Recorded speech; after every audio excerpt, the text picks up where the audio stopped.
Receive feedback. Sometimes as a manager and a leader, you will receive feedback from others. It can be from your superiors, from your team, or random comments that you have heard. How do you receive feedback? Well, so it's important to understand that there are two types of feedback. The first type is the person actually trying to give you feedback. And the second one is the person trying to be mean or meeting one of their needs. Let me explain. The first step is the person who wants to improve your skills or you as a person. They have good intentions in mind. They want to improve you. And most of the time they have good intention towards you. And then they try to communicate what you can improve the best they can. And this is the interesting feedback. Most people don't know how to give feedback and they try the best to do it. So it comes from good intentions. And the second type is the person who wants to be passive-aggressive, meaning they do want to give you a feedback or comments to hurt you. But they do it like it's nothing. Or it can be also to meet one of their needs. It's something that doesn't come from great intentions. For example, they value certainty in their work, and they will tell you, the entrepreneur, that you are the entrepreneur, and they say, oh, you should try to think more and be more cautious. And you can see that the feedback is an expression of their needs because they have the need of certainty, and they want to give you a feedback that is just to meet their needs. It doesn't come from great intention, it's just something to meet their needs. Sometimes it's unconscious, and sometimes it's more conscious. For example, if someone insults you or give you a common gesture to hurt you. So ask yourself this question here. When someone is giving you a feedback, is it more like a genuine interest in trying to make you a better person? Or others say something mean just to be mean or trying to meet one of their needs? So how do you know what's good feedback and useful feedback? It means that the feedback that you can use to improve yourself. You can ask yourself this 3 question here. Number 1. Is the person qualified to give me feedback? Is it my boss, for example, who worked with me? Or is it a random person who is giving me feedback from someone they have heard complain? Another question you can ask yourself is how qualified is this person, so that if you see that he's someone random that hurts something, maybe you shouldn't take that into account, versus if it's your boss that knows you and that tells you something that you should improve. Number 2. Is this feedback relevant to me? In other words, is it related to something that you could improve and that you want to improve? This one is key here, because they can give you feedback for something that you are comfortable with. But it's not something that people like. For example, you are an action taker, and some people say that you are too much and that often if it an action taker, and you should give people more space, and you should try to take less action if it's something that you are comfortable with and you don't really want to improve. Maybe you shouldn't take that into account, or maybe you should. It's up to you to decide. So ask yourself this question here. Is this feedback relevant to me? And number 3 is it something that you want to have in your life? Question 2 was, is it something you want to improve? And question 3 is it something you want to have in your life? It's slightly different. I would like you to imagine that you meet someone who has the quality you want to develop. Would you be their friends? If the answer is no, then think twice before acting on the feedback. If it's yes, then go ahead and make the changes or at least start making them. So again, number 2 was, is it something I would like to improve? And then number 3, it's about really thinking, okay, is this something I want to have in my life? It goes one step further. So then when someone gives you the feedback, it's important that you take this into account and you evolve when account. Can also ask them to be more precise. For example, a great sentence is when you say that, as to what precisely are you referring to. For example, the person says you should work harder, and then you can say, when you can say we work harder, what precisely are you referring to? And so that way, you can be more, the person can be more precise in their feedback, and it can help you understand what you can improve and what you want to improve.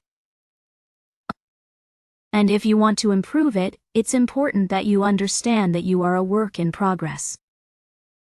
It's like a sculpture that you tweak each time to become better if you choose to accept the feedback. and work on it.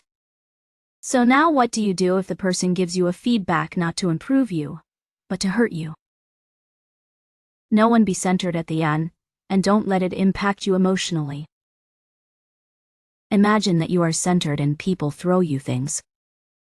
They throw things at you and it doesn't move you. How do you become centered? You become at ease with who you are. The more you think about what you want in your life, and you want to pursue it, the less people would be able to impact you.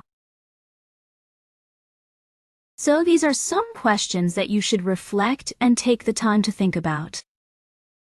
What are 3 goals that are close to your heart and that nobody can impact you to stop them? Forget them, something that you truly want, and no matter who tells you to stop, you want to stop, and you don't take feedback into account because it's something that you know you want to have in your life. What are the 3 goals here? And these 3 goals here will be the pillars of your confidence because it's something that nobody can take away from you. And then another question is, what are 3 personality traits that you love about yourself and that nobody could try to change them? In other words, what are 3 personality traits that you love about yourself and that you want to change? If you think about that, you develop what we call confidence in core identity, because the 3 things that are unshakable, and there are 3 personality traits that makes who you are. So when you think about that, when someone tries to hurt you, why do they want to hurt you? They want to make you react emotionally. That tell you something because they want to see an emotional response from you. And most of the times, a negative one. When someone insults you, it's not positive energy that they are throwing at you. It's negative energy. And what happens?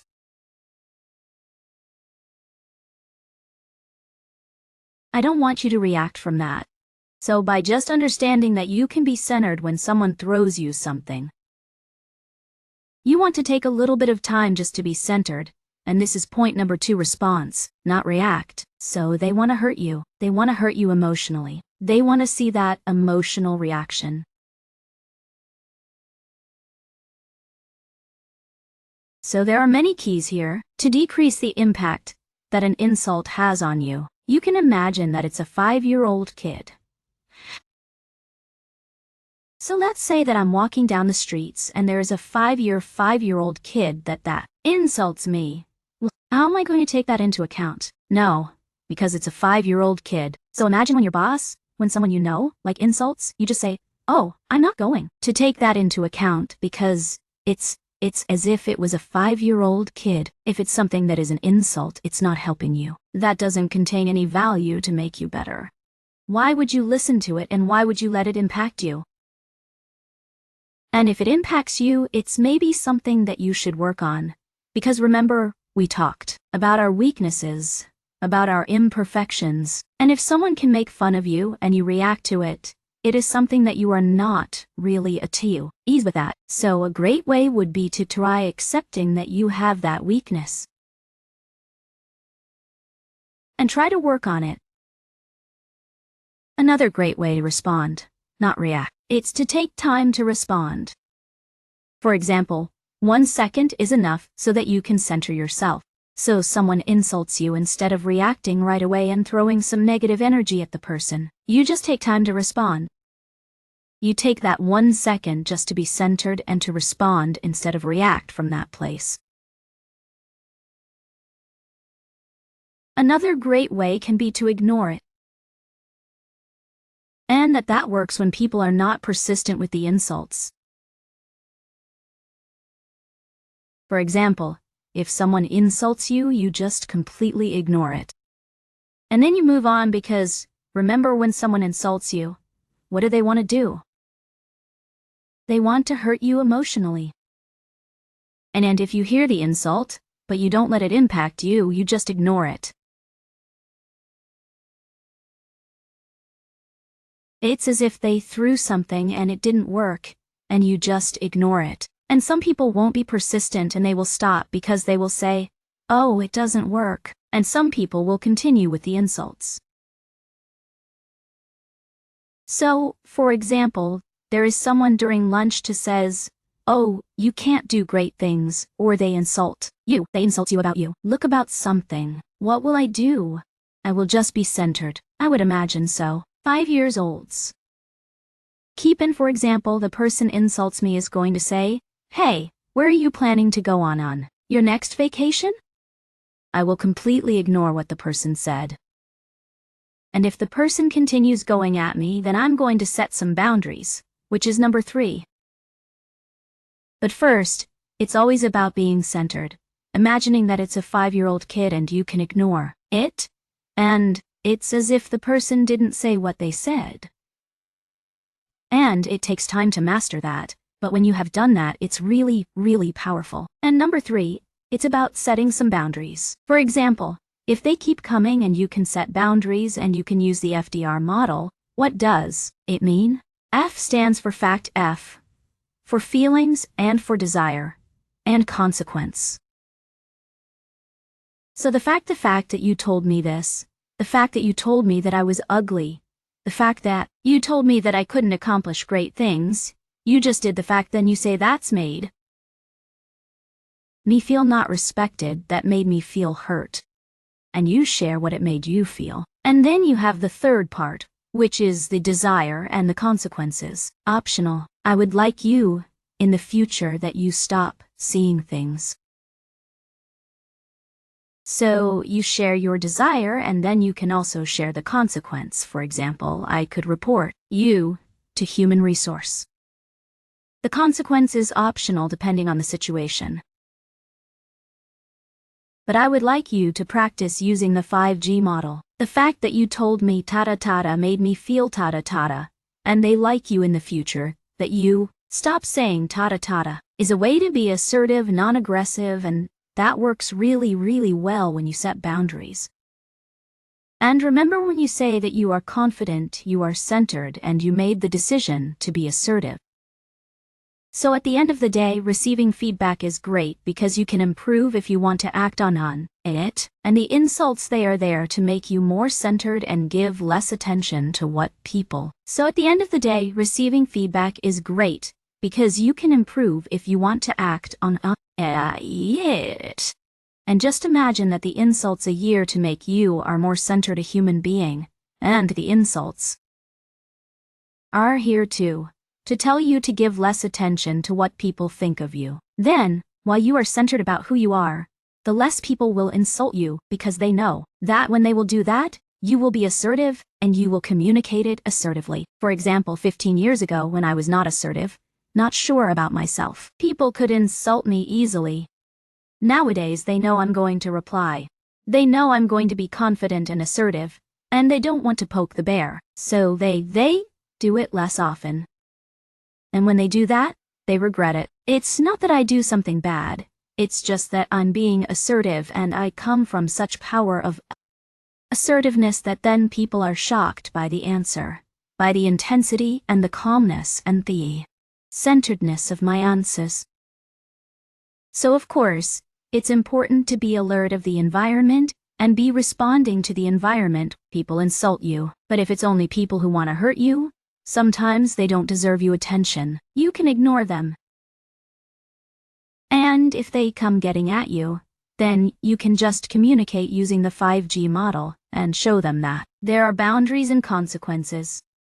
And you say that in a calm, assertiveness way, and it should work.